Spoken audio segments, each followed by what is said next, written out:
नमस्कार मित्रांनो, स्वागत आहे तुमचं गणेशोत्सवाच्या या तिसऱ्या दिवसामध्ये आणि या तिसऱ्या व्लॉगमध्ये। तर मित्रांनो, आताच सकाळचे 11 वाजलेले आहेत आणि आता आंघोळ वगैरे सगळं झालेली आहे आणि आता सर्वात पहिले आपण गणपती बाप्पाचं दर्शन घेऊन येऊया। दिवसाची सुरुवातच बाप्पाच्या दर्शनाने करूया। तर चला पहिले गणपती बाप्पाचं दर्शन घेऊया।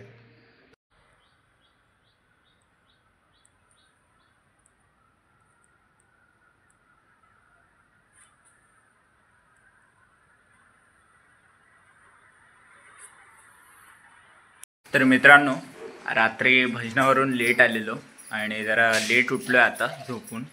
तर आज नैवेद्य पण सगळं लवकर झालेलं आहे आणि आता 11:30 झालेले आहेत। तर नैवेद्य वगैरे सगळं झालेलं आहे। तर तुम्हाला दाखवतो आज नैवेद्यामध्ये काय बनलेलं आहे। तर मित्रांनो, आज नैवेद्यामध्ये वरण आहे आणि इथे वाटाण्याची उसळ आहे आणि अजून गोड पदार्थामध्ये आज गोड पदार्थामध्ये काय आहे मम्मी? शिरा आहे। तर आता बघूया, अजून शिरा बनणार आहे तर तेव्हा मी तुम्हाला दाखवतो। तर मित्रांनो, आता वाजले दुपारचे 12:30 आणि आता आरतीची वेळ झाली आहे। तर आता आपण जाऊया आरतीसाठी। तर चला।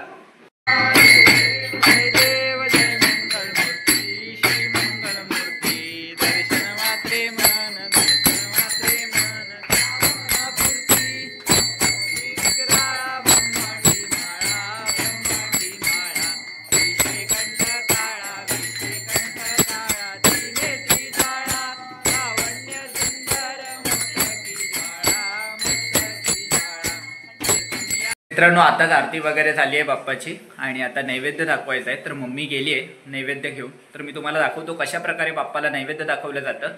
तर चला।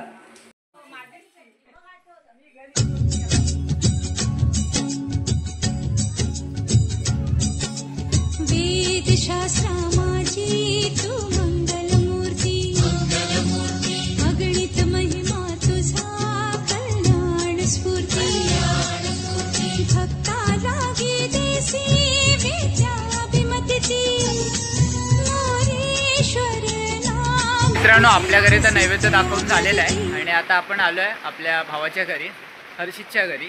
त्यांची सुद्धा गणपती बाप्पाची आरती करायची आहे। तर ती झाल्यावर आपण परत घरी जाऊया आणि मग जेवून घेऊया। तर चला।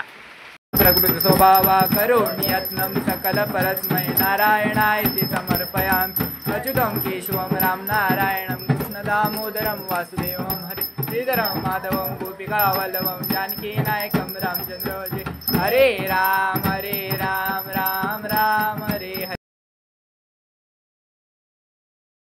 तर मित्रांनो, आता वाजले संध्याकाळचे 6:30 आणि आता आम्ही लोक निघालो भजनाला।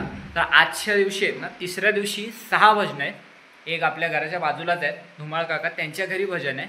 तर ते करून आपल्याला वाडीच्या बाहेरची भजन आहेत आणि 3 वाडीच्या आत भजन आहेत। तर आता जायचं आहे। आता मी आणि समर्थ निघालो आहे। तर चला पटकन जाऊया आणि तुम्हाला तिथले गणपती बाप्पा सुद्धा मी दाखवतो। तर चला।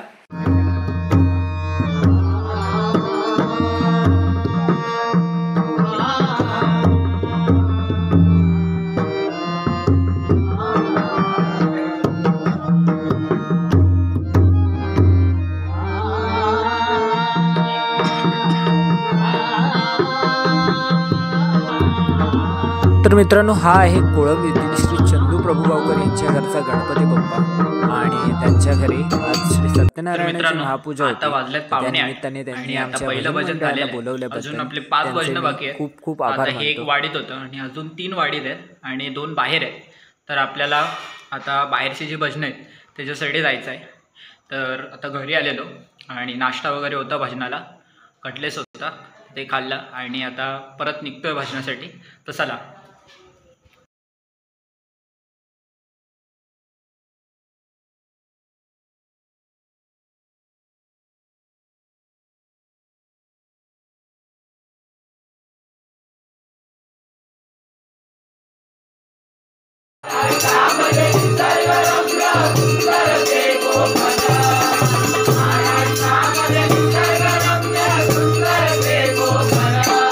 तर मित्रांनो, हा आहे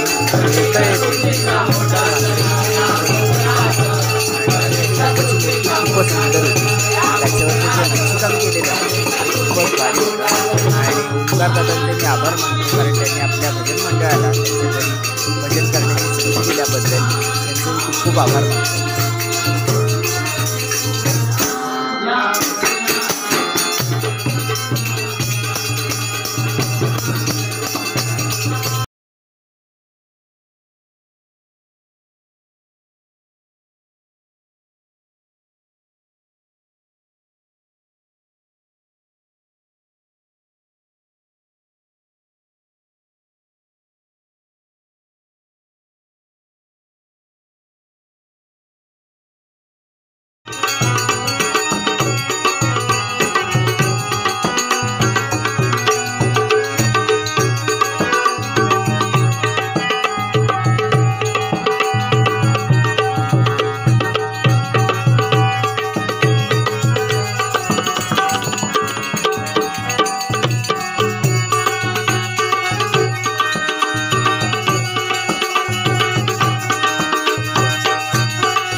तर मित्रांनो नमस्कार.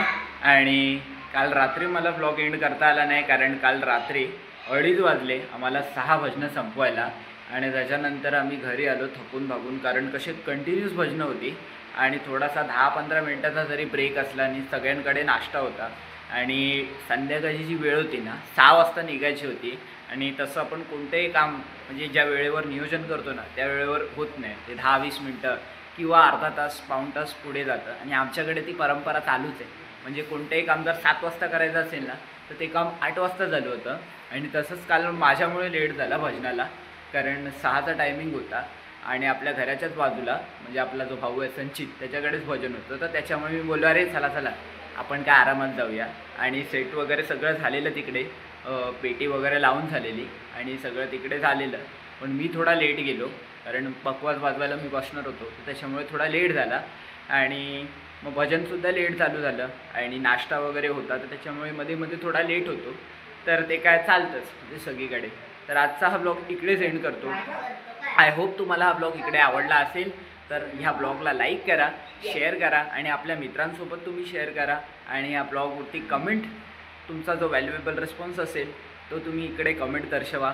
आणि हा ब्लॉग मी यूट्यूबलासुद्धा टाकला आहे. आणि ह्याच्या मागचे जे गणेशोत्सवाचे 2 ब्लॉग आहेत ते सुद्धा मी यूट्यूबला टाकले. तर तुम्ही जाऊन यूट्यूबला जाऊन नक्की बघा. आणि माझ्या यूट्यूबच्या चॅनलचं नाव आहे परवांचं आयुष.